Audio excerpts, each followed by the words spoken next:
Hi friends, today we are going to read Big Dog and Little Dog Getting in Trouble by Dav Pilkey.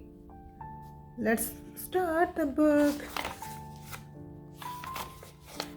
Big Dog wants to play, Little Dog wants to play too.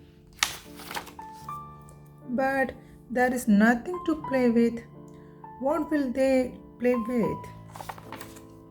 Big Dog and Little Dog are playing. They are playing with a couch. Big Dog and Little Dog are having fun.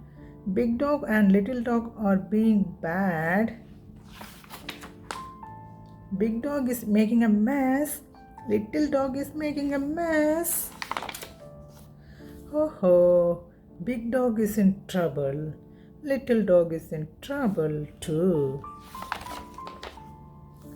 Big Dog and Little Dog are sorry. They will be good from now on.